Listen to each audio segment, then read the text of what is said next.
মুসার আসার আগেই হারুন তাদেরকে বলেছিল, হে লোকেরা, এর কারণে তোমরা পরীক্ষায় নিক্ষিপ্ত হয়েছ। তোমাদের রব তো করুণাময়, কাজী তোমরা আমার অনুসরণ করো এবং আমার কথা মেনে নাও। কিন্তু তারা তাকে বলে দিল, মুসার না আসা পর্যন্ত আমরা তো এরই পূজা করতে থাকব।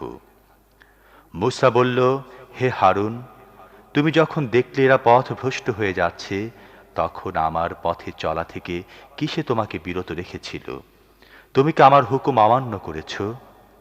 হারুন জবাব দিল, হে আমার সহোদর ভাই, আমার দাড়ি ও মাথার চুল ধরে টেনো না। আমার আশঙ্কা ছিল তুমি এসে বলবে যে তুমি বনী ইসরায়েলের মধ্যে বিভেদ সৃষ্টি করেছ এবং আমার কথা রক্ষা করনি। قال فما خطبك يا سامري قال بصرت بما لم يبصروا به فقبضت قبضة من أثر الرسول فنبذتها وكذلك سولت لي نفسي মুসা বলল, আর হে সামিরি, তোমার কি ব্যাপার? সে জবাব দিল, আমি এমন জিনিস দেখেছি যা এরা দেখেনি, কাজে আমি রসূলের পদাঙ্ক থেকে এক মুঠো তুলে নিয়েছি এবং তা নিক্ষেপ করেছি। আমার মন আমাকে এমনি ধারাই কিছু বুঝিয়েছে। قال فاذهب فإن لك في الحياة أن تقول لا مساس وإن لك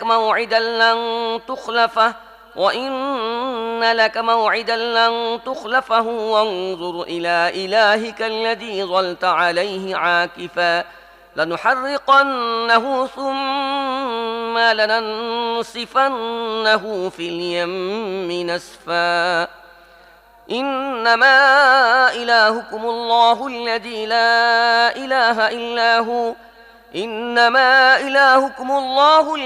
لا إله إلا هو وسع كل شيء علما كذلك نقص عليك من أنباء ما قد سبق وقد آتيناك من لدنا ذكرا من أعرض عنه فإنه يحمل يوم القيامة وزرا মুসা বলল, বেশ, তুই দূর হয়ে যা। এখন জীবনভর তুই শুধু এ কথাই বলতে থাকবি, আমাকে ছুঁয়ো না।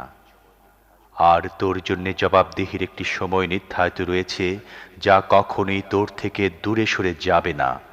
আর দেখ, তোর এই ইলার প্রতি, যার পূজায় তুই মত্ত ছিলি, এখন আমরা তাকে জ্বালিয়ে দেব এবং তার ক্ষুদ্রাতি ক্ষুদ্র অংশগুলো সাগরে ভাসিয়ে দেব।